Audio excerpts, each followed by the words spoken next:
राम राम हरे हरे, हरे कृष्ण कृष्ण कृष्ण हरे हरे, हरे राम राम राम हरे हरे, हरे कृष्ण कृष्ण कृष्ण हरे हरे, हरे राम राम राम हरे हरे, हरे कृष्ण कृष्ण कृष्ण हरे राम राम राम हरे हरे, हरे कृष्ण हरे राम राम राम हरे हरे, हरे कृष्ण कृष्ण पुंडलीकवर्धे हर विठ्ठल श्री ज्ञानदेव तुकाराम, पंढरीनाथ महाराज की जय, माऊली ज्ञानेश्वर महाराज की, सच्चिदानंद सद्गुरु श्रीपाद बाबा की जय, सच्चिदानंद रामदास बाबा की जय, सब संतन की जय।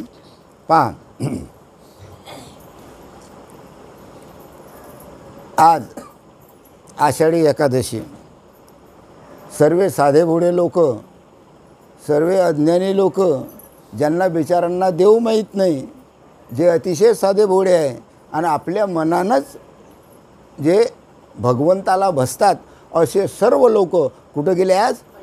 पंढरपुरात. पण बिचारांना देव आपल्याजवळच आहे हे माहीत नाही, म्हणून बिचारे भटकतात. त्या गोष्टीला काही इलाज नाही. तर तो सुद्धा त्यांचा एक प्रकारचा भाव आहे आणि त्या भावाच्या पोटीच अज्ञानी जरी जीव असला, नाही काय, साधाभोळा जरी जीव असला, तर त्याच्या भावाच्या पोटी तो भगवंताचं दर्शन करण्याकरता इतक्या लांबून कुठे जातो? पंढरपूरला जातो. प्रश्न असा आहे, पंढरपूरला गेल्यानंतर दर्शन घेतल्यानंतर पुन्हा घरी परत येतात, नाही काय, पण पुन्हा आपल्या संसारामध्ये गुरफटतात.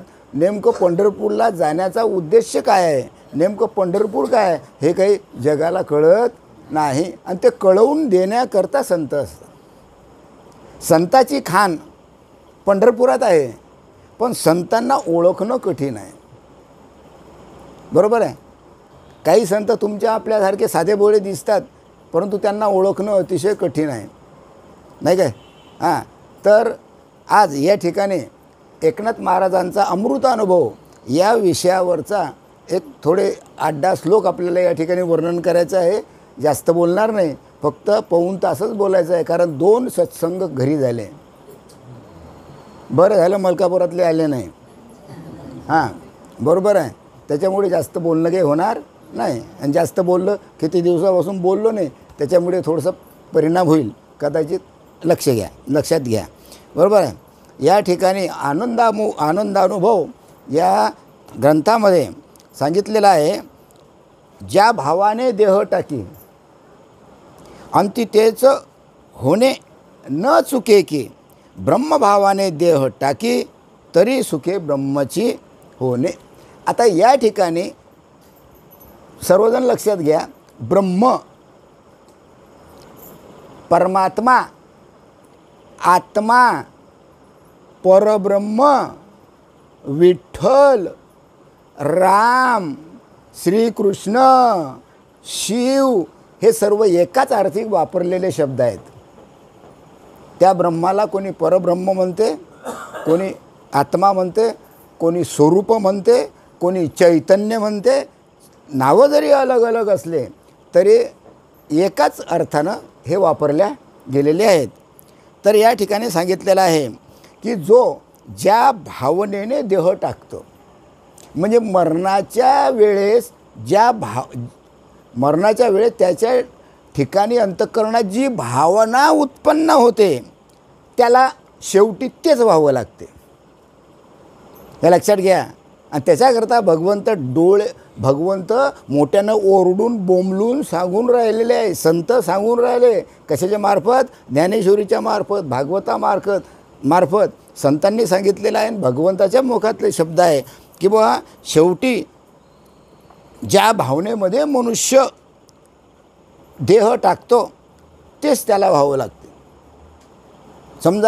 समजा आपल्या मुलामध्ये मन गुंतलं मरायच्या वेळेला, शेवटी त्याला मुलगा होऊन जन्म घ्यावा लागतो. कुत्र्याच्या पोटी कुत्र्याची आठवण झाली मरणा वेळेला, त्याला कुत्राच व्हावं लागते, नाही काय. हां, बैलाची आठवण झाली, माझा बैल तिकडे आहे, आता कसं मरून गेला, त्याला बैलच व्हावं लागेल. म्हणून भगवंत म्हणतो, बाबा रे तू माझं नामस्मरण कर, म्हणजे तू मला येऊन मिळशील. म्हणून नामस्मरण महत्त्वाचं आहे की मनुष्य ज्या भावनेने आपलं शरीर सोडतो, मरतो, तीच भावना शेवटी त्याला होते. आणि हे मात्र निश्चित आहे, ज्याचा सर्वात जास्त संसारामध्ये लक्ष आहे तो त्याच भावनेत देह टाकतो.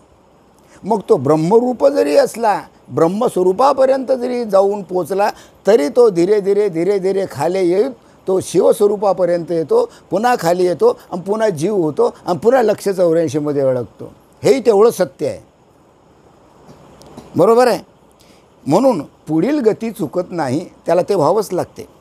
म्हणून मी ब्रह्म आहे या भावनेत देह पडला तर त्याला सुखाने ब्रह्मस्वरूपाची प्राप्ती होते. मग मी ब्रह्म आहे, मग आता तुम्ही कोण आहे सांगा. इथं बसलेले सर्व कोण आहे? सर्व ब्रह्मच आहे, सर्व परमात्माच आहे, सर्व आत्माच आहे, सर्व विठ्ठलच आहे, सर्व रामच आहे, सर्व कृष्णच आहे. मग त्या ब्रह्मभावनेमध्ये देह पडला तर त्याला ब्रह्मस्वरूपाची प्राप्ती होते. देहात असताना ज्या भावनेवर मनुष्य आरूढ होतो, म्हणजे सदैव ज्याचं चिंतन केलं आणि चिंतन करता करता शरीर सुटतं असताना तेच स्मरण आपल्याला राहिले तर आपल्याला देहोपातानंतर तेच व्हावे लागते. म्हटलेलं आहे, अंती मतीसो गती, म्हणजे जशी बुद्धी असेल त्याप्रमाणे त्याला जन्म मिळतो. जन्म घेणं आणि न घेणं, अटकणं हे तुमच्या हातात आहे, बाकीच्या कोणाच्याच हातात नाही. याच्याकरता आपण काय करून राहिलं जीवनभर हे पाहायला पाहिजे. बरोबर आहे. याचं उदाहरण असं सोपी आहे, हमेशा करता सर्व कीर्तनामध्ये तेच सांगतात, जळ भरताचं उदाहरण. बरोबर आहे. जळ भरताचं उदाहरण आपल्यासमोर प्रत्यक्ष आहे. जळ भरत हे 2 जन्मापूर्वी अजनाभ पर्व म्हणजेच संपूर्ण भारतवर्षाचे भरत नावाचं राज्य करत होते. जळ भरत याचं नाव भरत, आणि त्या भरतवरूनच आपल्या देशाला नाव पडलं भारत. बरोबर आहे. मग या देशामध्ये भरत राजा राज्य करीत होता आणि ते विरक्त झाले. आणि विरक्त झाल्यानंतर त्यांनी काय केलं, राज्याचा त्याग केला. म्हणजे त्याने त्या राजानं म्हणजे विरक्त झाला, संसाराविषयी विरक्त झाला की नको बाबा हा संसार, बायको पोरसर काही खरं नाही. मग विरक्त झाल्यानंतर त्यानं ते राज्यपद सोडलं आणि गंडकी नदीच्या काठावर भगवत चिंतन करत बसला. गंडकी नदीच्या काठावर बसला आणि आपलं भगवताचं नामस्मरण करून राहिला. कोण? भरत राजा. त्याला मग काठावर आश्रमात भगवत चिंतन करत असताना त्याला एका हरणाचा छंद लागला आणि त्या हरणाच्या छंदामुळे सदैव हरणाचे स्मरण करत होता. त्याला हरणाचा छंद लागला. हरण बिचारा गरीब असते, त्याला वाटलं गरीब आहे काय मारा, गरीब आहे कशाला सोडून द्या, त्याचा लाड करायला लागला. आता हरण साऱ्या पशुमध्ये गरीब कोणता प्राणी आहे? हरण आहे, काहीच करत नाही ते. मग त्या हरणाला आपल्याबरोबर घेऊन तो वागवू लागला. त्याच्याबरोबर त्याचं चिंतन हमेशा, तो कुठं गेला की पाहायचा, हरण कुठं गेला, हे पाळस, हरणाचं पाळस कुठं गेलं पाहायचं. म्हणजे खूप लढा लागला त्या कोणाला? भरताला. प्रारब्धवशात आणि असं करता करता करता करता त्याचा मृत्यू जवळाला वारला. म्हणजे त्यानं देह सोडला. कोणा? त्या राजानं देह सोडला, भरत राजानं शेवटी देह सोडला. पण कोणाच्या स्मरणात? हां बरोबर आहे. अंतकाळीसुद्धा त्याने भगवंताचे स्मरण करण्याच्या ऐवजी कोणाचं स्मरण केलं? हरणाचं स्मरण केलं. आणि नियम असा आहे की हरणाच्या स्मरणात देह टाकल्यामुळे त्याला पुन्हा हरणाचाच देह मिळाला. हरणाचं चिंतन करता करता करता करता त्याला पुढचा जन्म हरणाचाच भेटला. या आता किती पंचायत झाली. एवढा मोठा राजा नाही काय, आणि त्याला हरणाचा छंद लागला आणि हरणाचाच पुढे अंतकाळी शेवटी चिंतन झाल्यामुळे त्याला हरणाचा जन्म मिळाला. म्हणजे त्याला ब्रह्मस्वरूपात लीन होता आलं नाही, ईश्वर स्वरूपात परमात्मा स्वरूपात त्याला लीन होता आलं नाही. नंतर हरणाचे शरीर पडल्यानंतर तो हरण झाला. मग हरणाचं काही काळ गेला, त्याच्यानंतर लहानाचा मोठा झाला. मग त्याचं पुन्हा हरण वारला, म्हणजे तोच म्हणजे त्यानं शरीर सोडलं आणि त्यानं ब्राह्मण कुळात अंगिरस गोत्रात जळभरत नावाने जन्माला यावं लागलं. मग जळभरत नावानं तो जन्माला आला. पहिले भरत होता, आता जळभरत. आता जळ काय झाला, तो त्या हरणाच्या चिंतनामध्ये गेला म्हणून तो जळ झाला, म्हणून त्याचं नाव ठेवलं जळभरत. म्हणजे तपस्वी असणाऱ्या महापुरुषांना सुद्धा, जपी असो तपी असो कोणीही असो, कितीही देवदेव करणारा असो, तर तपस्वी असणाऱ्या महापुरुषांना सुद्धा अंतकाळी भावनेनुसारच त्याला त्याची गती प्राप्त होते. हे जळभरतावरून सिद्ध झालं. आणि मग शेवटी जळभरताचा काय झाला, उद्धार झाला, नाही काय. म्हणून जो जीवाभावाने भावित होऊन शरीर टाकतो, ज्याच्या अंतःकरणात भाव आहे, ईश्वराविषयी भाव आहे, प्रेम आहे, नाही काय, त्यानं भावामध्ये जर शरीर टाकलं तर त्याचा जीवभावाने जर भावित होऊन शरीर टाकतो, तो जीवरूपानं भावित झाला, म्हणजे त्याचा भाव या जीवावरच असला, म्हणजे स्वतःच्या देहावरच असला, तर तो त्याचा जीवपणा हा तसाच राहतो. तो ब्रह्मरूप होऊ शकत नाही. जीवपणा तसाच राहतो. शरीर सोडल्यानंतर तो जीव पुन्हा काय होतो, जन्माला येतो. अशा प्रकारे त्याला जन्म मरणाच्या फेऱ्यामध्ये अडकावं लागते. कोणाला, प्रत्येक जीवाला, बरोबर आहे. आणि जीवपणा न गेल्यामुळे त्याला जीवपणा भोगण्याकरता पुन्हा शरीर प्राप्त होते. आता तू जीव झाला ना, आता तू जीव झाला तर पुन्हा जन्म घे आणि पुन्हा जीव असो, आणि तुझं जे कर्म आहे, तुझं जे भोग आहे, हे तू आता भोगत बैस. तुझं कर्म तू भोगत बैस, तुझं दुःख तू भोगत बैस. आणि जो ब्रह्मभावावर आरोळू देह टाकतो, जो ब्रह्मभावावर असतो, जो हमेशा भगवंताचं नामस्मरण करतो आणि देह टाकतो, तर भगवंत म्हणतात की हे अर्जुना, तो पूर्ण ब्रह्मच होऊन राहतो, नाही काय. ब्रह्मभावनेवरच गेला म्हणजे तो ब्रह्मच होऊन राहणार. म्हणून हे सत्शिष्या, मी तुला जे वर्णन करून सांगत आहे असे, म्हणून सत्शिष्या भगवद्गीतेमध्ये श्रीहरींनी अर्जुनासमोर बोलत असताना वर्णन करून सांगितले. आपल्या अंतःकरणामध्ये अंतकाळ समयाला ज्या प्रकारचा ध्यास असेल किंवा ज्याचे तुम्ही स्मरण केले असेल, त्याला तीच गती प्राप्त होते. त्याच गतीला प्राप्त व्हावे लागते. तुम्ही हो म्हटलं तरी तीच गती प्राप्त होईल, नाही म्हटलं तरी तीच गती प्राप्त होईल. ती गती कशानेही टळू शकत नाही. म्हणून हमेशा भगवंताचं नामस्मरण करणं महत्त्वाचं आहे. या माझ्या बोलण्यामध्ये तू कोणताही संशय धरू नको. भगवंत स्वतः अर्जुनाला सांगतात. जे भगवंताने पार्थाला सांगितले तेच एकनाथ महाराजांनी आनंदानुभव या ग्रंथामध्ये सामील केलेलं आहे. मग त्यामुळे हे सच्चिच्या तू स्वतःच्या स्वरूपाला ओळख, स्वतःच्या स्वरूपाला ओळख, मी कोण आहे. मग स्वतःच्या स्वरूपाला ओळखणं म्हणजे मी कोण आहे. मग आता मी कोण आहे, प्रश्न असा आहे, मी देह की आत्मा. जगामध्ये काय सुरू आहे, मी देह, मी देह. तो आत्मा म्हणतच नाही, आत्मा शब्दच माहीत नाही. मी देह आहे, मी देह आहे. मग या देहाच्या संबंधी या देहावरच त्याचं प्रेम जळते.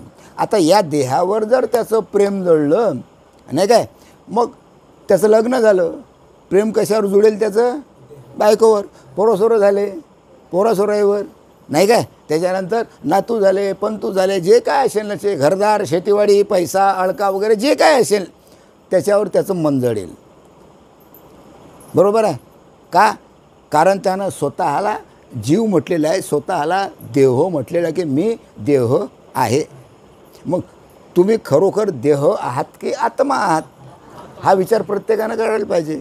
मग तुम्ही कोण आहात, आत्मा आहात, देह नाही.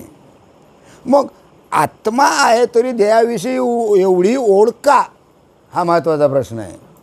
तुम्ही आत्मा आहे ना, तुम्ही आत्मा आहे ना. मग आत्म्यासारखं वागा. मग देहावर एवढं प्रेम का? महत्त्वाचा प्रश्न आहे. मग असं देहावरच जर शेवटपर्यंत प्रेम केलं तर तुम्ही काय व्हाल? जीवच व्हाल. जीव झाल्यानंतर तुम्ही दुःखात पडाल. दुःखात पडल्यानंतर तुम्हाला लक्ष 84मध्ये अडकावं लागेल. बरोबर आहे. मग म्हणून भगवंतानं सांगितलं की बाबा रे, तू तुला स्वतःला ओळख, कारण तू स्वतः ब्रह्मरूप आहे. अरे तुम्ही स्वतःच परमात्मा, तुम्ही स्वतःच ब्रह्मात, तुम्ही स्वतःच भगवंत आहात. काय सांगू तुम्हाला? तुमच्या व्यतिरिक्त दुसरं काहीच नाही. आणि याचा आपल्याला अनुभव घ्यायचा आहे. म्हणून मी सोहम ब्रह्म म्हणजे ते शुद्ध ब्रह्म मी आहे. सोहम म्हणजे काय? सोहम ब्रह्म म्हणजे ते शुद्ध ब्रह्म मी आहे. सो याचा अर्थ ते, हम म्हणजे मी, ते शुद्ध ब्रह्म म्हणजे या ब्रह्मांडात ओतप्रोत भरलेलं जे ब्रह्म आहे ते. अरे बाबा तू आहे नाही म्हणू नको. जे या ब्रह्मांडात आहे तेच तू आहे. ब्रह्मांडात असलेलं आणि तू त्याच्यापासून तू ब्रह्मांडापासून अलग नाही, ब्रह्मांड तुझ्यापासून अलग नाही. तूच म्हणून तूच ब्रह्म आहे आणि तेही शुद्ध ब्रह्म आहे. हे मानून नियमाने आपल्या स्वरूपाचं चिंतन कर. म्हणून आपल्याला प्रबोध दिलेला आहे. आपल्याला आपला प्रबोध चालवायचा, शेवटपर्यंत चालवायचा आहे. हे लक्षात घ्या. आम्ही चालवतो बरोबर आहे. रात्री चालते थोडासा, दिवसभर संसारात गुंतून राहतो. म्हणजे जास्त काळ आम्ही संसाराला देतो आणि कमी वेळ चिंतनाला देतो. मग जमणार नाही. बॅलन्स बरोबर पाहिजे. बॅलन्स जर कमी जास्त झालं, जिकडे झोकलं तिकडे होईल. बरं, जीव झाला तर जन्म घ्यावा लागेल, ब्रह्म झाले तर जीवाचा उद्धार होईल. मग बॅलन्स बरोबर पाहिजे. उलट झुकतं बॅलन्स पाहिजे ब्रह्माकडे. बरोबर आहे.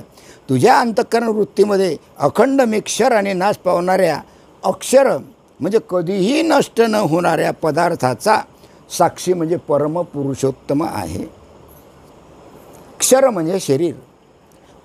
जे नाश पावते त्याला शरीर म्हणतात. हे आहे क्षर. आणि या क्षरामध्ये जे अक्षर आहे, ज्याचा कधीच नाश होऊ शकत नाही, ते अक्षर म्हणजे आत्मा. असं क्षर आणि अक्षर मिळून हा देह झालेला आहे. हा देह म्हणजे क्षत्र. हाळा मासाचा देह म्हणजे क्षत्र. आणि या क्षेत्रामध्ये असलेला जो क्षत्रज्ञ आहे, त्या क्षत्रज्ञाला म्हटलेलं आहे आत्मा. म्हणजे क्षर आणि अक्षर किंवा क्षत्र आणि क्षत्रज्ञ हे काय आहे? प्रकृती पुरुष आहेत. पण भगवंत म्हणते मी या प्रकृती पुरुषापेक्षाही अलग आहे आणि म्हणून मला परमपुरुषोत्तम म्हणतात. आणि तो परमपुरुषोत्तम या ब्रह्मांडात ओतप्रोत भरलेला आहे.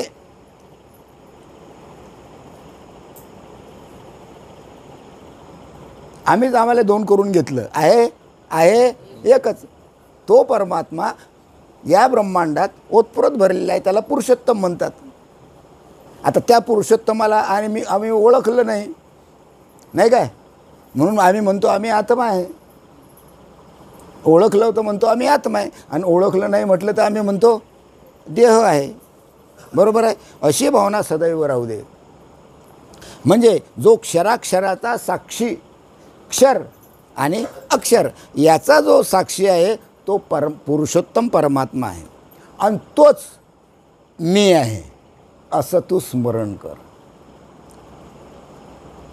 कारण तो आणि मी अलग नाही. बरोबर आहे. मी खऱ्या अर्थाने सच्चिदानंद घन ब्रह्म आहे असा पूर्ण बोध दृढ करून अपरोक्ष ब्रह्मानुभवाचा तू अभ्यास कर. अपरोक्ष म्हणजे प्रत्यक्ष त्याचा अनुभव घे. पण ब्रह्मस्वरूपाचा बोध होणं महत्त्वाचं आहे. जोपर्यंत ब्रह्मस्वरूपाचा बोध होत नाही तोपर्यंत ब्रह्म कळणार नाही. आणि ब्रह्म कळलं की हमेशा त्याचं चिंतन करत राहायचं. आणि याच स्वरूपाचा ज्याला अखंड ध्यास लागलेला असतो आणि जो त्याच ध्यासाने सावकाश व्यापक ब्रह्मस्वरूपाचे चिंतन करीत देह सोडतो तो परब्रह्मस्वरूप होतो. आणि म्हणून सर्व संत परब्रह्मस्वरूप आले. जरी देहरूप होते तरी ते परब्रह्मच होते. कारण परब्रह्म ते आणि या ब्रह्मांडात असलेलं परब्रह्म अलग नाही. परब्रह्म हे एकच आहे, अलग नाही.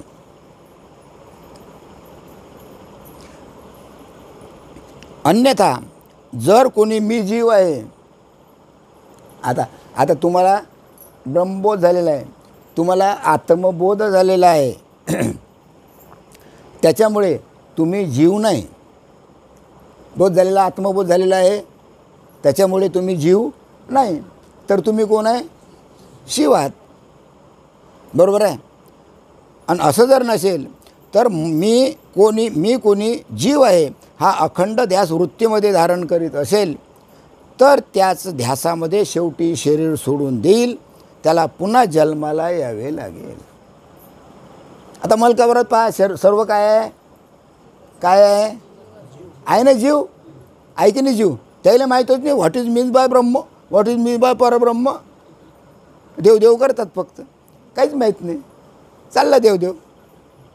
हां, मग त्याची खुणगाठ काय आहे? आत्मबोध.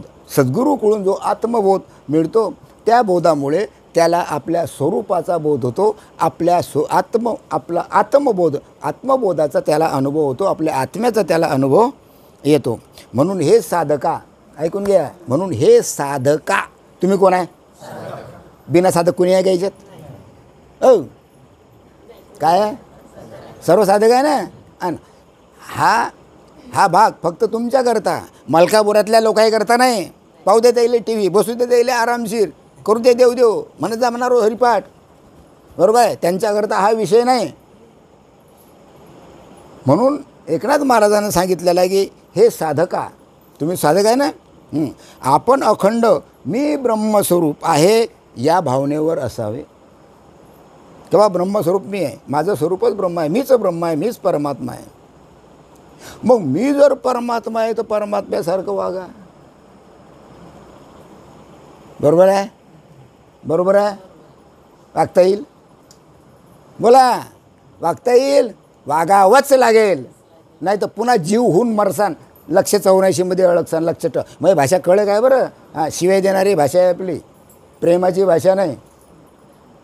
योगीसारखं मी प्रेमानं बोलत नाही. हां, बिलकुल नाही. प्रेम चालतच नाही आपल्याजवळ. त्याला म्हटलं हे बा, कडक धडक बोलत जा.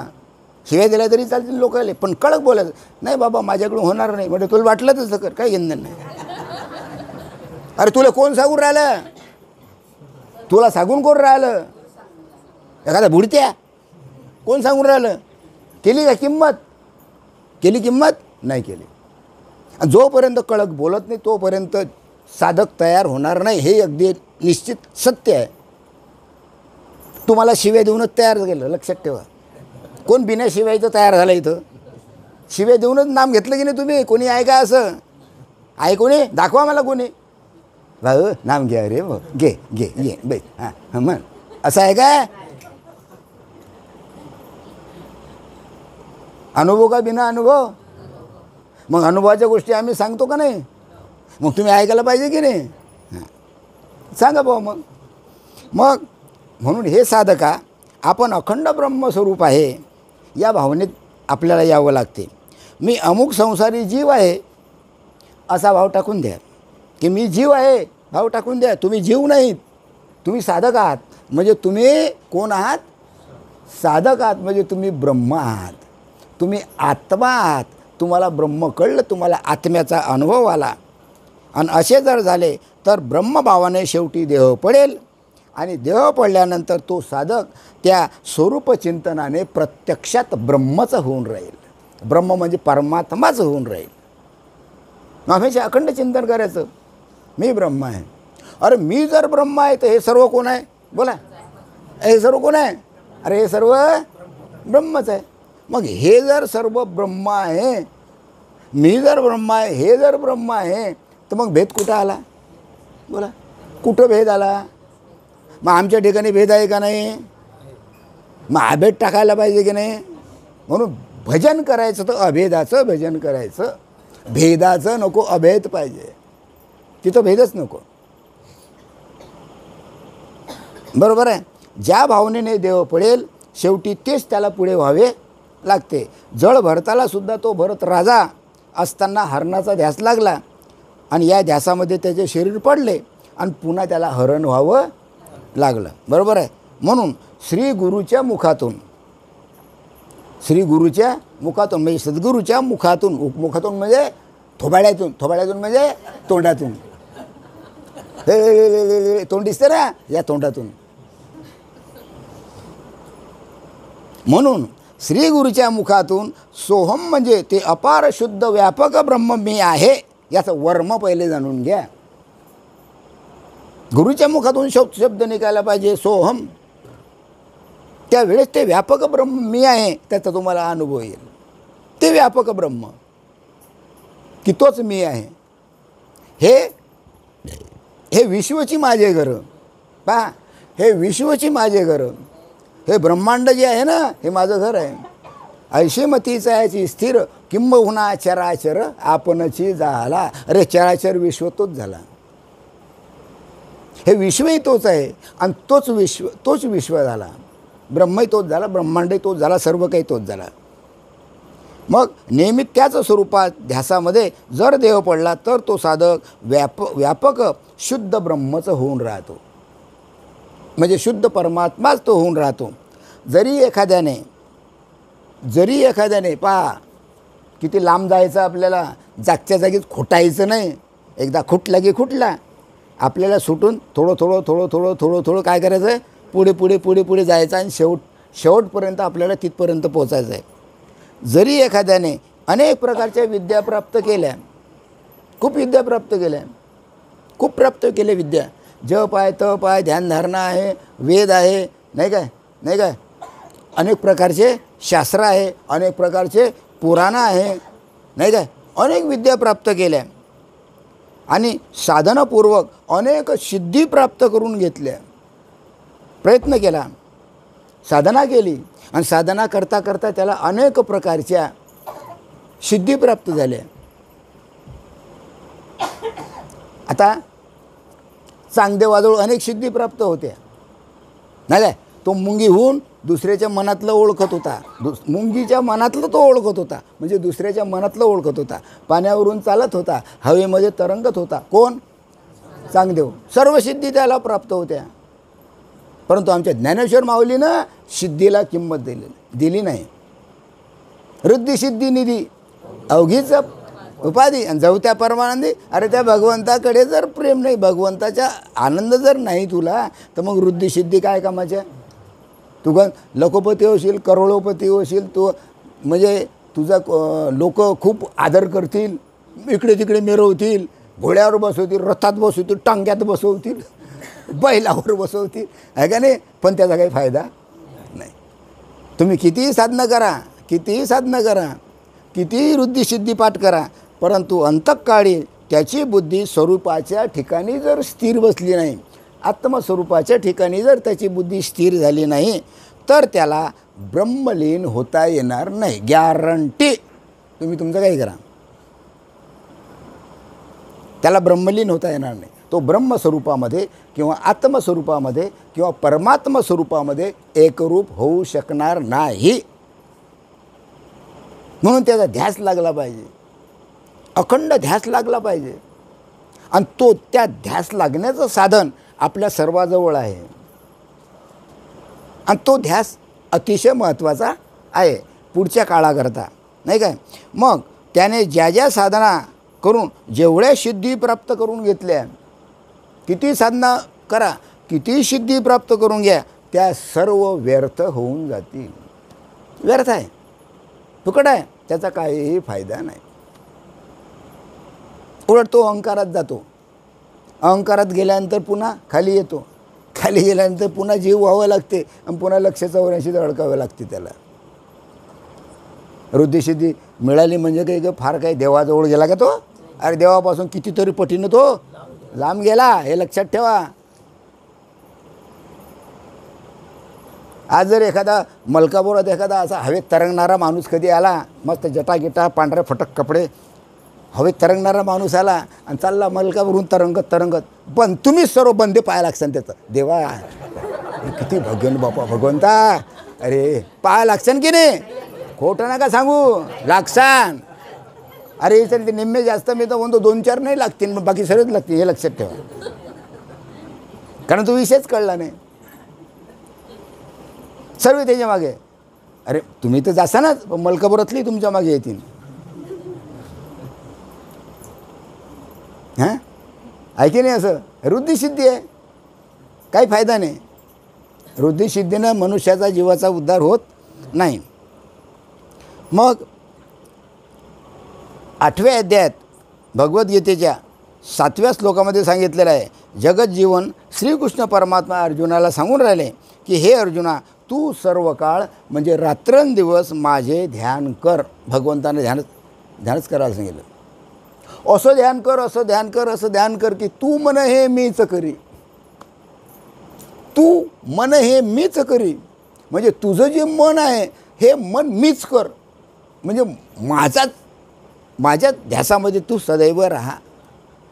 तुझं मन मी झालं पाहिजे, तुझं मन परमात्माचं झालं पाहिजे, तुझं मन देवच झालं पाहिजे, तुझं मन ईश्वरच झालं पाहिजे. असं तू ध्यान कर. तू मन हे मीच करी, माझी या भजनी प्रेमदरी, त्याला भजन म्हणतात, त्याला भजन म्हणतात. आता टाळ घेऊन वाजवणं चाललं आपलं देवदेव करणं, त्याला भजन म्हणत नाही. सर्वत्र नमस्कारी मज एकाते, फक्त मला एकट्यालाच भजा, बाकीचं भजन काहीच कामाचं नाही.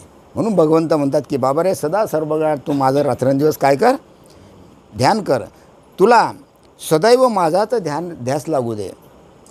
तू सर्वत्र नानाविध रूपे जरी पाहत असशील, गॅरंटी दिली, तू अनेक रूपं जरी पाहत असशील तरी या सर्व रूपामध्ये ते ब्रह्म भरलेलं आहे. या सर्व रूपामध्ये परमात्मा तत्व भरलेलं आहे. हे तू पहा की अरे हे तर सर्व परमात्माचं आहे, अरे हे तर सर्व भगवंताचे स्वरूप आहे, असं पहा.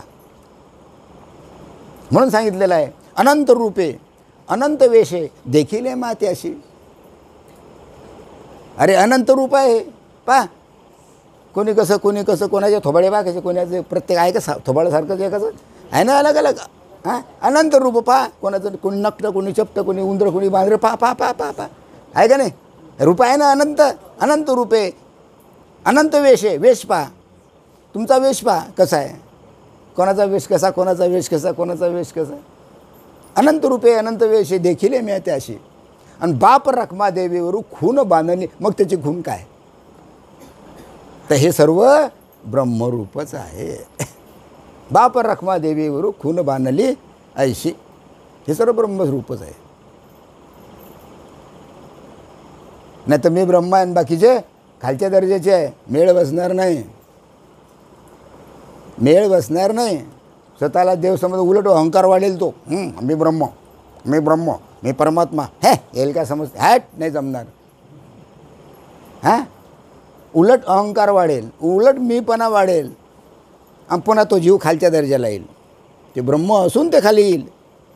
म्हणून त्या ठिकाणी सर्व कसं पाहिजे, ब्रह्मरूप आहे अशी समष्टी भावाचे हे काय म्हणतात त्याला, विचार त्या ठिकाणी निर्माण व्हायला पाहिजे. तू सर्वत्र नानाविध रूपे जरी पाहिले असतील तरी त्या सर्वामध्ये मीच ओतप्रोत भरलेलं आहे, हे तुला पाहावं लागेल. आणि म्हणून तुला माझं स्मरण करणं महत्त्वाचं आहे. यांच्याकडे पहा, यांच्याकडे पहा, यांच्याकडे पहा, यांच्याकडे कोणाकडे पहा, अरे ब्रह्मस्वरूप, अरे ब्रह्मस्वरूप. याच्यात माझ्यामध्ये काही फरक नाही. आम्ही एक उच्च म्हणतो, एक नीच म्हणतो, एक कसा आहे, एक कसा आहे, आहे ना भेद, आहे ना भेद. असा भेद म्हणून चालणार नाही. मग तू कानांनी जे ऐकत आहे, काय तू कानांनी जे ऐकत आहे,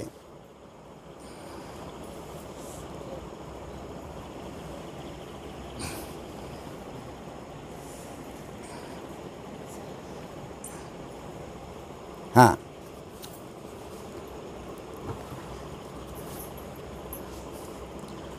तू कानांनी जे ऐकत आहे त्या त्या शब्दाच्या माध्यमातून मीच प्रगट होतो भगवंत म्हणतात. तू कानानं जे ऐकत आहे, तुम्ही कानानं ऐकून राहिले की नाही? तुम्ही कानानं ऐकून राहिले आणि मी तोंडानं बोलून राहिलो. तुमचे तिकडे कान, माझं इकडे तोंड. किती झाले? किती झाले? 2 झाले. तुमचं कान, माझं तोंड. किती झाले? 2. म्हणजे या द्वैत आलं का नाही? आलं का नाही? पण मी जे शब्द बोलतो हे शब्द सगुण का निर्गुण? शब्द मी जे बोलून राहिलो, तुमच्या कानावर शब्द पडून राहिले, हे शब्द सगुण का निर्गुण? निर्गुण आहे. अरे निर्गुण आहे ना, मी बोलून राहिलो. मग ते दाखवा. मी बोलून राहिलो, दाखवा. दाखवता येईल काय? पण तुमचे कान आणि माझं तोंड किती आहे? 2 आहे. म्हणजे सगुणातूनच आपल्याला निर्गुणापर्यंत जाता येते. तुमच्या कानावर शब्द पडतात, ते शब्द दिसत नाही, ते झाले निर्गुण. आणि जो ऐकतो, जो सांगतो, हा झाला सगुण. मग तुझं सगुण म्हणू की निर्गुण रे? सगुण निर्गुण एक गोविंद रे. सगुणही तोच, निर्गुणही तोच. मग तू कानांनी जे जे ऐकत आहे त्या शब्दाच्या माध्यमातून मीच प्रगट होतो. तुझ्या कानावर जे जे शब्द पडतात त्या शब्दामध्ये मीच आहे. ते माझंच स्वरूप आहे. जे जे काही बोलतो ते माझं स्वरूप आहे. ते ब्रह्मस्वरूप आहे. ते आत्मस्वरूप आहे. तेच ब्रह्म आहे. खात असलो, पित असलो, बोलत असलो, गप्पा करत असलो, रागवत असलो, काही असलो, तरीसुद्धा ते शब्द मीच आहे, ब्रह्मच आहे. भाषा कळून राहिली का? जरा विषय कठीण आहे. जरा विषय कठीण आहे. कळून राहिलं? हां. तू कानांनी जे जे ऐकत आहे त्या त्या शब्दाच्या माध्यमातून मीच प्रगट होतो. तुमच्या तोंडामधून जो शब्द निघाला समजा, तो शब्द म्हणजेच ब्रह्म आहे. असे तू निश्चयपूर्वक मानायला सुरुवात कर की बाबा रे, हा मला बोलून राहिला नाही काय, तसे शब्दच ब्रह्मरूप आहे. मी ते हे बोलून राहिलो, ते शब्दच ब्रह्मरूप आहे. तोही ब्रह्मरूप आहे, मी ब्रह्मरूप आहे, सारं जगत ब्रह्मरूप आहे. नाही काय? असं मानायला सुरुवात करायला पाहिजे. आणि तुझ्या मनामध्ये ज्या काही संकल्प विकल्पाची तू भावना करीत आहे, संकल्प आहे, विकल्प आहे, मन एका ठिकाणाहून दुसऱ्या ठिकाणी भटकते नाही काय, त्या सर्व भावनामध्ये सुद्धा मीच व्यापून आहे. जे काही संकल्प विकल्प मनातल्या मनात तुम्ही करता, रात्री झोपता, सकाळी उठल्यापासून एकटेच जर असले तर संकल्प विकल्प सुरूच होतात. तुमची वृत्ती सुरूच राहते. तुमची वृत्ती सकाळी उठल्यापासून झोपेपर्यंत ते संकल्प विकल्प विचार सुरूच राहतात. मन इकडे तिकडे भटकतच राहते. तर त्या सर्व भावनामध्ये सुद्धा मीच व्यापून आहे असं तू समज की ते भावनासुद्धा मीच आहे, माझंच स्वरूप आहे. असे अभेद भावाने अखंड माझे चिंतन कर. तिथं भेद नको. असं अखंड चिंतन केलं तरच माझ्या स्वरूपाची तुला प्राप्ती होईल. पण हे अर्जुना, तुझ्या मन आणि बुद्धीला सावकाश सर्व काळ अखंड माझ्या चिंतनाचा ध्यास लागू दे. काही नाही, भगवंताला एकच सांगायचं की बाबा तू मला विसरू नको. माझं नामस्मरण तू विसरू नको. अखंड नामस्मरण सुरू ठेव. संसारही करत राहा, संसाराच्या गोष्टी बोलत राहा. संसाराच्या गोष्टी जरी बोलत असला तरीसुद्धा त्या बोलण्यामध्ये ब्रह्म आहे एवढं मात्र तुझ्या ध्यानात असलं पाहिजे.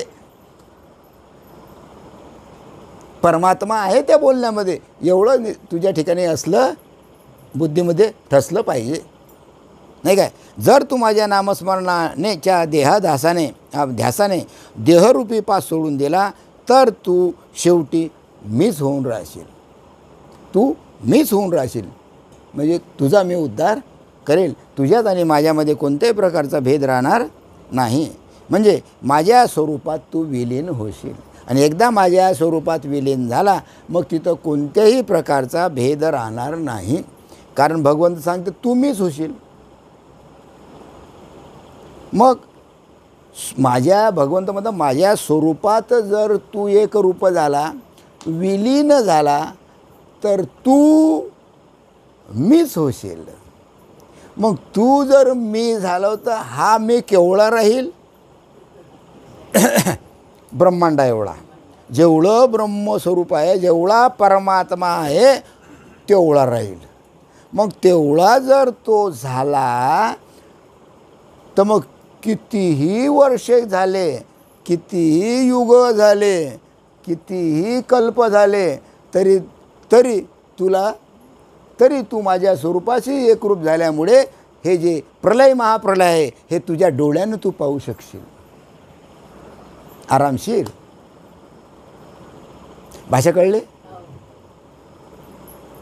अरे माझ्या स्वरूपाशी जर एकरूप झाला तर मी जसा आहे तसा तू होशील.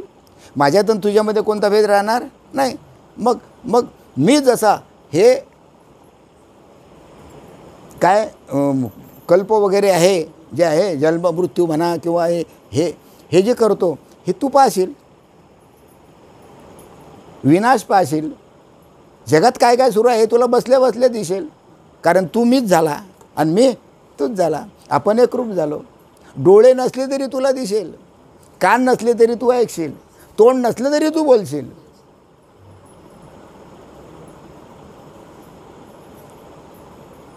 केवढं मोठं सांगणं आहे संताचं. बाबा बाबा बाबा बाबा केवढं मोठं ज्ञानेश्वरीत केवढं मोठं लिहून ठेवलं. पण कोणीच त्याचा विचार करत नाही. इथून घरी गेले की झोपले. बरोबर आहे? हां, असे श्रीकृष्ण परमात्म्याने अर्जुनाला गीतेचा उपदेश करून सांगितलं. ऐका नाही गीता? ते गीतेमध्ये आहे की नाही? हां, भगवान म्हणतात, हे अर्जुना, तू ज्या ध्यासामध्ये देह सोडून देशील तुझ्या निश्चयाने तेच व्हावे लागेल. तुझ्या ठिकाणी जो ध्यास असला त्या ध्यासानं जर तू देह सोडला तर तुला तेच व्हावं लागेल. ती गती तुला काही केले तरी चुकणार नाही. त्या गतीमध्येच तुला जावं लागेल. तू ज्याचं चिंतन करशील त्यामध्येच तुला जन्म घ्यावा लागेल. म्हणून स्वतःच्या ब्रह्मस्वरूपाच्या ध्यासाने जे देह सोडून जातात, ऐकून घ्या, फार महत्त्वाचं आहे बरं, जे स्वतःच्या ब्रह्मस्वरूपाच्या ध्यासाने की मी ब्रह्म आहे, मी ब्रह्म आहे, मी परमात्मा आहे, मी परमात्मा आहे, मी देव आहे, अशा ब्रह्मस्वरूपाच्या ध्यासानं जे देह सोडून जातात ते देहानंतर ब्रह्मच होऊन राहतात. ते देहानंतर परमात्माच होऊन राहतात. ते देहानंतर ईश्वरच होऊन राहतात. मग आता ईश्वरच होऊन राहिल्यावर काही फिकीर आहे काय? काही फिकीर नाही. मग आपण आपल्याला तिथपर्यंत जाणं आहे, तेवढी आपल्याला मेहनत करणं आहे, तेवढी आपल्याला मेहनत करणं आहे. आणि करावं लागतं. काय करावं लागते? काहीच करावं लागत नाही. आपल्याजवळ माल मसाला दिलेला आहे, सर्व मटेरियल दिलेलं आहे, फक्त तयार करा. हां, सर्व तयार आहे, फक्त तयार करायचं आहे. मग ते देहानंतर ब्रह्मच होऊन राहतात. म्हणून भगवान अर्जुनाला सांगतात, जे भक्त माझा ब्रह्मस्वरूपाचे चिंतन अंतकाळ समयाला करतात हां, ते त्या ब्रह्मध्यासाने ब्रह्मच होऊन राहतात. म्हणून माझा ब्रह्मच होऊन राहणं, ब्रह्म होऊन राहणं. आता याच्याकरता तुम्हाला तुमचा प्रबोध झालेलाच आहे. कारण प्रबोध झाल्याशिवाय त्याला ब्रह्म होता येत नाही. प्रबोध झाला की प्रबोध झाला म्हणजे मग तो त्या ध्यासानं धीरे धीरे धीरे धीरे धीरे धीरे धीरे धीरे त्या ब्रह्मस्वरूपाकडे झुकतो. आणि शेवटी तो त्या ठिकाणापर्यंत तो पोचतो. पण धीरे धीरे पोचतो. एकदा तुम्हाला जायचं बुलढाण्याला, तुम्हाला जायचं बुलढाण्याला, एक छलांग मारली की बुलढाणा. असं आहे काय? असं आहे काय? एका छलांगमध्ये तुम्ही बुलढाण्याला जाऊ शकता काय? मग कसं जाता? पहिले एक पाय टाकायचा, दुसरा पाय, जितकं तुम्ही पुढे जाल तेवढं ते मागे पडते आणि तेवढं बुलढाणा जवळ येते. आणि तिथं गेल्यावर मग अरे आलं बुलढाणा. बरोबर आहे? तसं धीरे धीरे एकदा प्रबोध झाल्यानंतर धीरे धीरे त्याचा ध्यास करत राहायचा आणि शेवटी त्या स्वरूपापर्यंत पोचायचं आहे. आणि अंतिम ध्येय आपलं हेच आहे, त्या स्वरूपापर्यंत पोचणं. दुसरा काहीच उद्देश नाही आहे जीवाचा. आणि ते जर चुकलं तर तुम्ही तुमचं पाहत बसा, काही घेणं नाही. या सत्संगाला नका येऊ, काय करायचं ते करा तुम्ही, काही घेणं देणं नाही. तुम्ही तुमच्या घरी, आम्ही आमच्या घरी. यहाँ छल कपट चलताच नाही. हाँ हाँ हाँ हाँ, जो है वो है.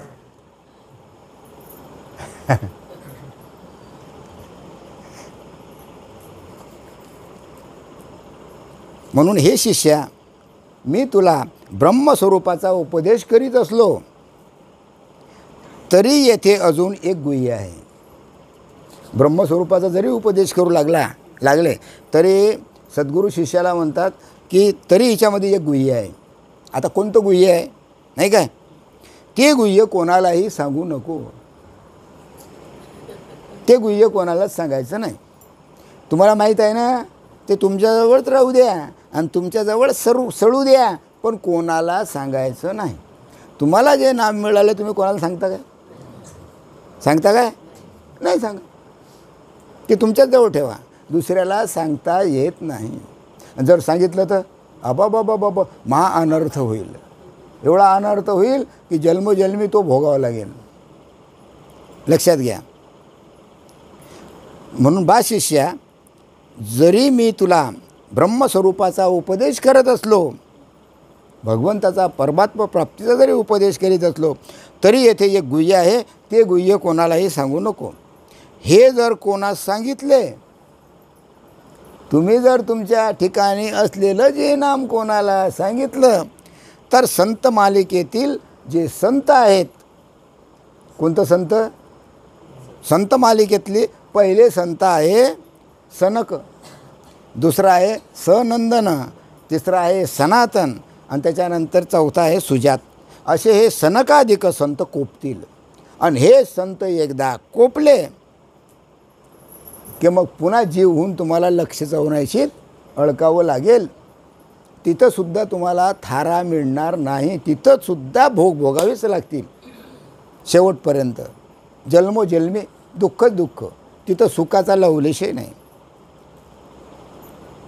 हे सनकाधिक संत कोपतील म्हणजेच सर्व संताचा कोप होईल. आता हे फक्त नाव दिलं 4 संत, परंतु सर्व संताचा त्या ठिकाणी कोप होईल. नाम जर तुम्ही कोणाला सांगितलं तर सर्व संताचा कोप होईल. आणि संताचा कोप झाला तर देवसुद्धा तिथं काही करू शकणार नाही, भगवंतसुद्धा काही करू शकणार नाही, किंवा भगवंताचं सुद्धा त्या ठिकाणी काहीच चालत नाही. नाही तर मग मी देवदेव करतो, हे नाम सांगतो. तुम्हाला माहीत आहे खरबडीला कोणत्या कशात ते गुरुमाई म्हणता का, आणखीन कशात तरी 3 बाया होत्या, 4 बाया होत्या. त्यानं नाम घेतलं श्रीपाद बाबाजवळून. श्रीपाद बाबाजवळून नाम घेतल्यानंतर त्याला अवस्था झाल्या. रात्री बुलढाण्याला रात्री इतक्या दंतन अवस्था झाल्या की वा रे वा त्याला म्हणतात. म्हणजे त्या स्वरूपाशी ते एकरूप झाले.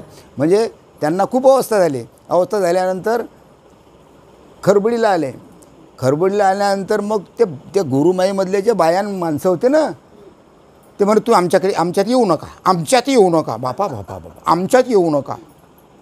तुम्ही आता आमच्यापासून श्रीपाद बाबाकडे तुम्ही अलग झाले, आमच्यात येऊ नका.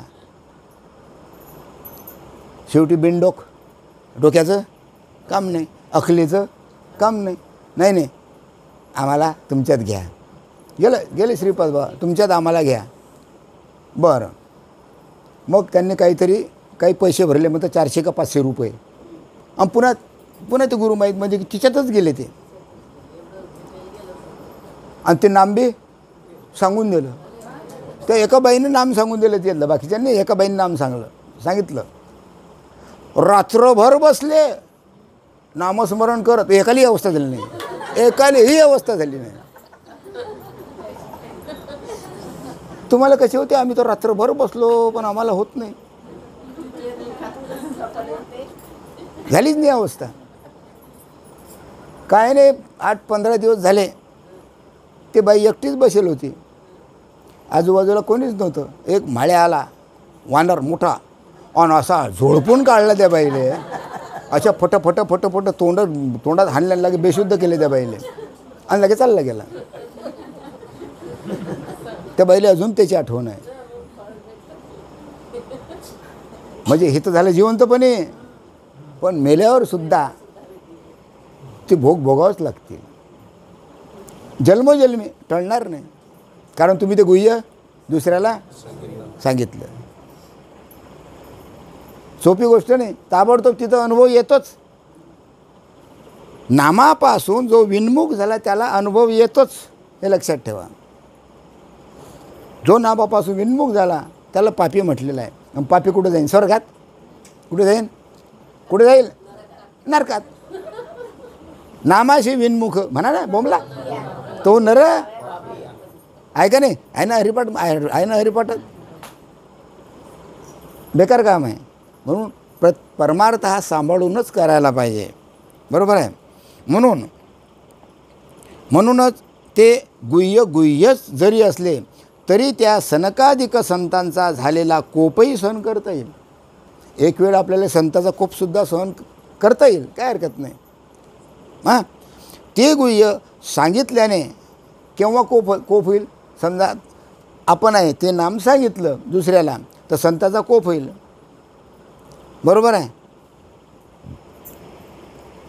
कोप झाल्यानंतर मग त्याला शिक्षा तर मिळेलच, पण कोप केव्हा होणार नाही? तर त्या कोप तर होईलच, संताचा कोप तर होईलच. ते गुह्य सांगितल्याने जर परोपकार होत असेल तर संताचा कोप सहन केलाच पाहिजे. जर तिच्यामध्ये परोपकार असेल तर संताचा कोपसुद्धा सहन करायलाच पाहिजे.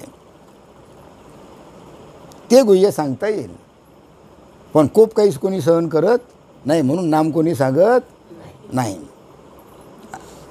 कारण सहन करण्याची तेवढी कॅपॅसिटी पाहिजे ना माणसाची. हां, ते गुह्य समाजाला सांगितल्यामुळे माझ्याकडून मोठा अन्याय अपराध झाला, म्हणून त्या सर्व ज्येष्ठ संतांना शरण जाऊन त्याची क्षमा मागत मला संतांचा शरणागत होता येईल. म्हणजे अशा प्रकारे जे श्रेष्ठ संत आहे, श्रेष्ठ संताला शरणागत गेल्यानंतरच ते माफ होईल, तसं माफ होणार नाही. आता पूर्ण प्रश्न आला, श्रेष्ठ संत कोण?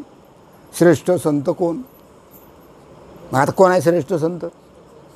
बोला बोला, कोण आहे संत? श्रेष्ठ संत कोण आहे? बोला. हां, कोणीच नाही सांगत. हां हां, सर्वात श्रेष्ठ संत सद्गुरू.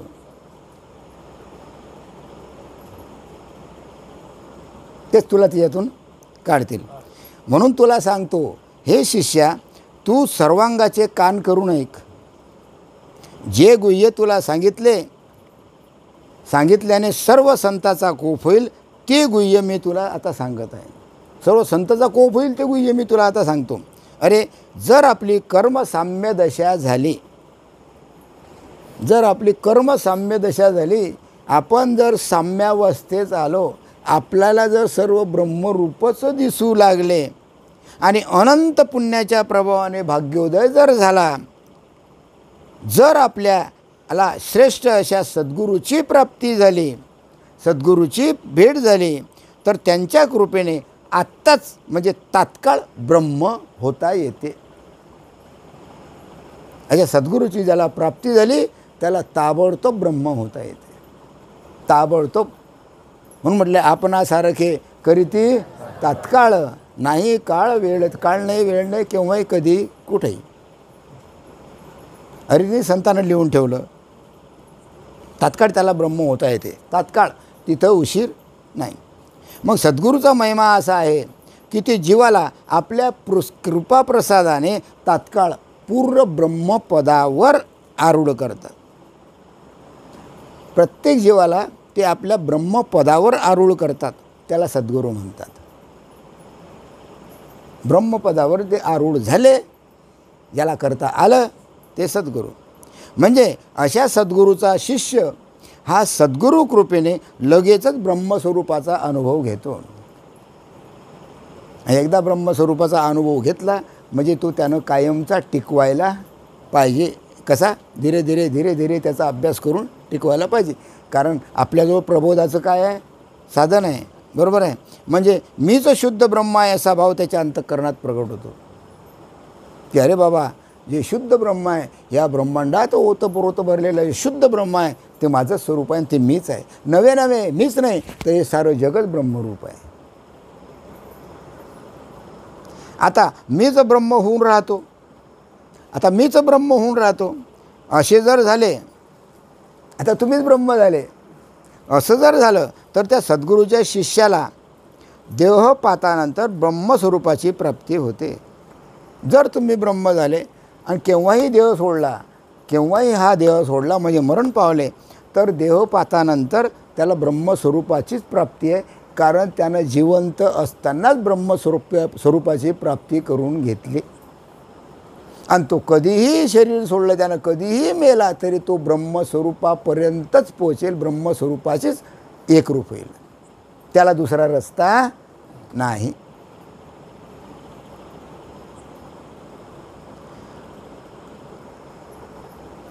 असे म्हटले तरी उरून राहील काय? काय शिल्लक राहील?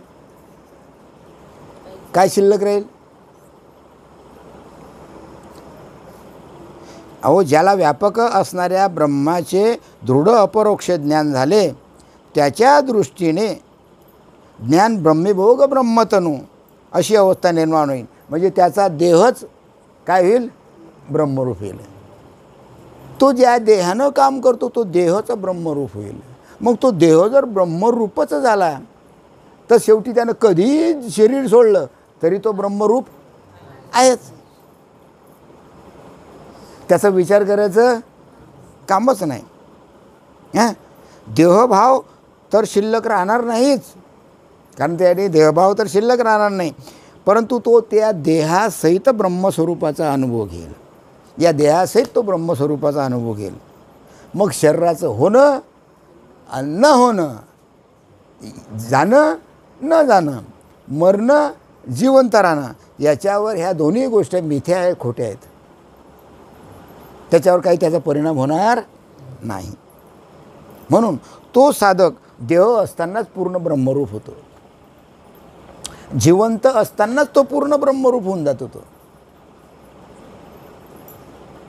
आता देह असताना जो तो ब्रह्मरूप झाला तर तो जीवनमुक्त, आणि देह सोडल्यानंतर तो ब्रह्मरूप होतोच, त्याच्यामध्ये काही वाद नाही. तो विदेही, त्याची विदेही अवस्था. जिवंत असला तर जीवनमुक्त, जिवंत असताना ब्रह्मरूप झाला तर तो जीवनमुक्त, मेल्यावर तो जीवनमुक्त काय होतो? विदेही होतो. तर तो देहांताच्या वेळी स्मरेल तरी कोणाला? अरे, जो या देहामध्येच ब्रह्मरूप झाला तो शरीर सोडायच्या वेळेस कोणाची आठवण करेल? शेवटी ब्रह्मस्वरूपाचीच आठवण करेल, नाही काय? मग त्याला कुठं जायचं, काय जायचं याचा काही ठाव ठिकाणा, कारण तो त्या स्वरूपाशी एकरूप झाला. त्याला इकडे तिकडे जायचं कामच नाही. कारण ज्याचे स्मरण करायचे आहे, ज्याचं तो स्मरण करते तेच तो होऊन जातो, तेच तो ब्रह्म होऊन जातो.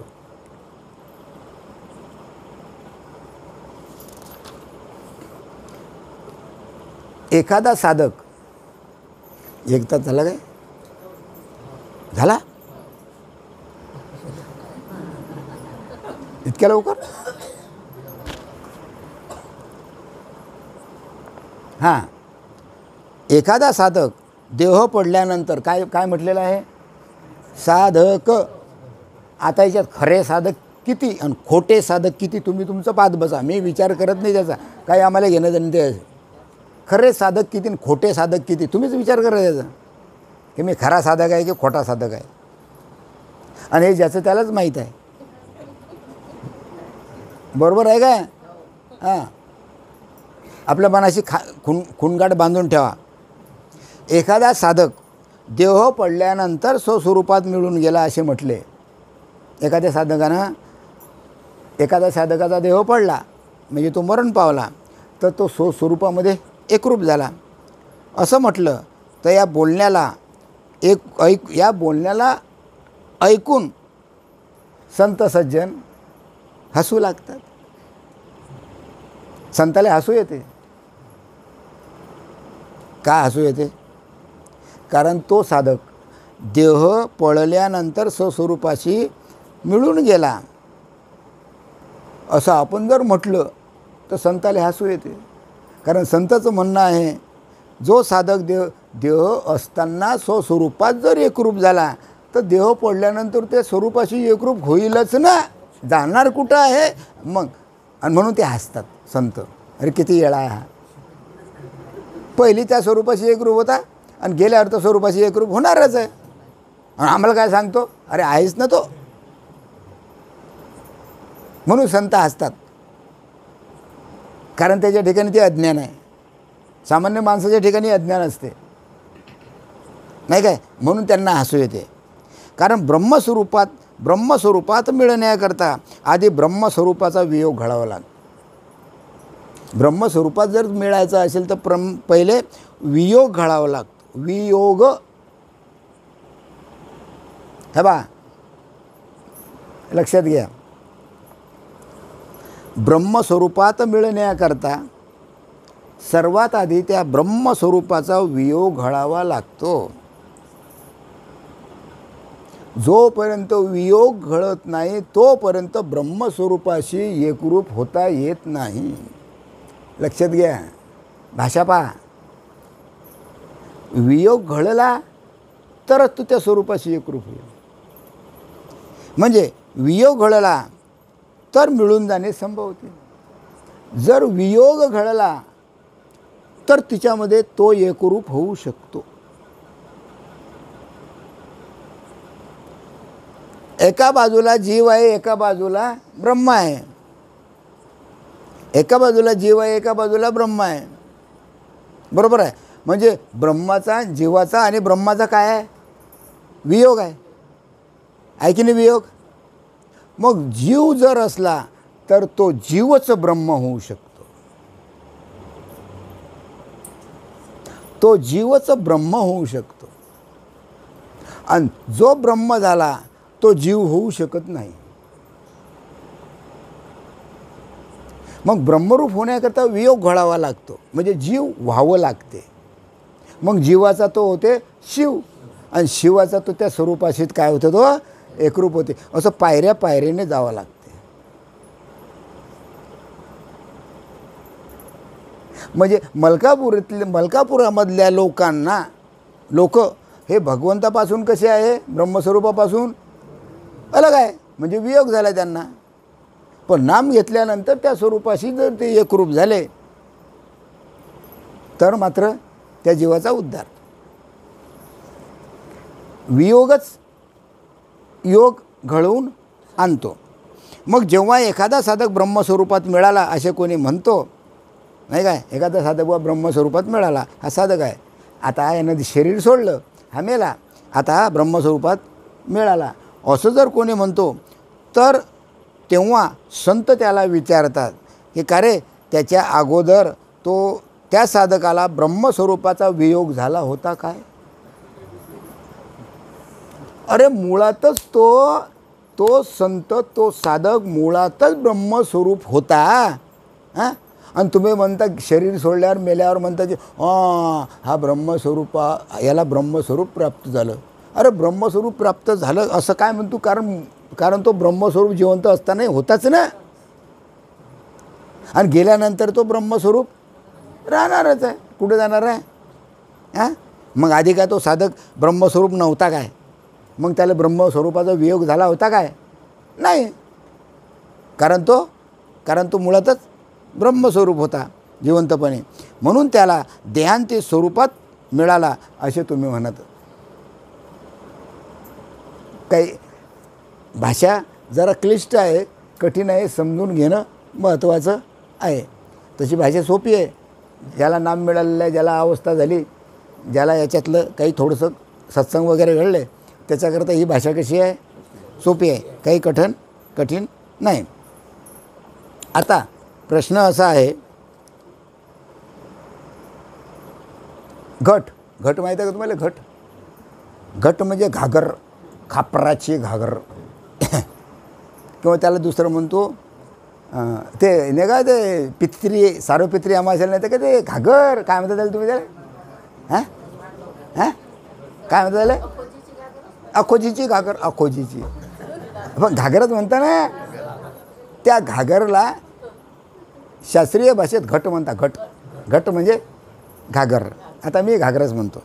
हां, घट म्हणजे घट काय आहे? गाळगं फुटल्यानंतर म्हणजे घट फुटल्यानंतर त्यातील असणारी पोकळी म्हणजे त्या घटातील आकाश, ज्याला घटाकाश म्हटले जाते. आता घागर आहे, रिकामी घागर आहे. आता त्या घागरमध्ये आकाश आहे की नाही? आहे की नाही? मला सांगा, तुमच्या आतमध्ये हवा आहे की नाही? तोंडात हवा, नाकात हवा, पोटात हवा, हां, कोणाला वाद झाला तर टोंग्यात हवा आहे की नाही? आहे ना हवा. तसं जे गाळगं आहे काय म्हणता घागर आहे, हे घागरीमध्ये रिकामी जर असले तर तिच्यामध्ये आकाश आहेच. त्या घागरीतच आकाश आहे आणि त्या घागरीच्या बाहेर आकाश नाही काय? बोला बोला बोला. त्या घागरीच्या आतही आकाश आहे आणि त्या घागरीच्या बाहेरही आकाश आहे. बरोबर आहे. मग काय करायचं? दगड घ्यायचा, फटकन लागे घागर फोडून टाकायची. मग त्या घागरीतलं आकाश काय झालं? त्या आकाशाशी एकरूप झालं. तसे ह्या सर्व घागरी आहे. ह्या सर्व काय आहे? घागरी आहे. काय आहे? सर्व घागरी. या घागरीमध्ये काय आहे? ब्रह्मस्वरूप आहे. काय आहे? मग ते ब्रह्मस्वरूप या घागरीत तर आहेच आहे, पण या ब्रह्मांडामध्ये सुद्धा ते ओतप्रोत भरलेलं आहे. मग हे घागर फुटली म्हणजे मेला की ते ब्रह्मस्वरूप त्या ब्रह्मस्वरूपाशी काम खलास. काय शिल्लक राहिलं? काय शिल्लक राहिलं? काहीच नाही. पण गुरुबोधानं आत्मज्ञान झालं असेल तर, स्वरूपापर्यंत गेला असेल तर, नाही तर त्याचं कर्म शिल्लक राहते. पुन्हा त्याला जन्माला यावं लागते, दुःख भोगावं लागते.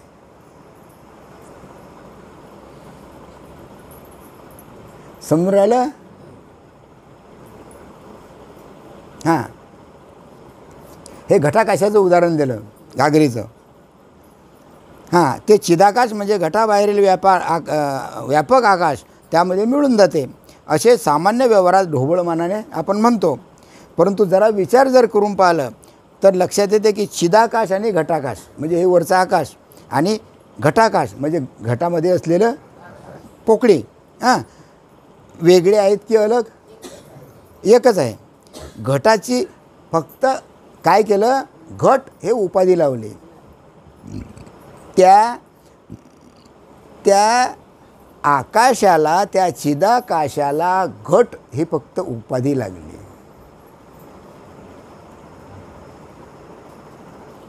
आता हे मठाकाश, याला काय म्हणतो? हे घर आहे की नाही? आहे की नाही? घर चारी बाजूने वर आहे छत, नाही का नाही? आजूबाजूने भिंती, खिडक्या बिडक्या आहे. मग हे काय झालं? मठ. या मठात आकाश आहे की नाही? आहे की नाही? आहे. या मठाकाशामध्ये बाहेर आकाश आहे की नाही? आहे. मग हे जर चारी भीती पाडल्या वरचं छत पाडलं तर या मठातलं आकाश कुठं गेलं?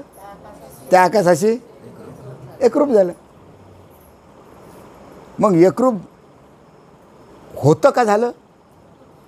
अरे मुळातच होतं, पण घर बांधलं म्हणून ते मठाकाश झालं.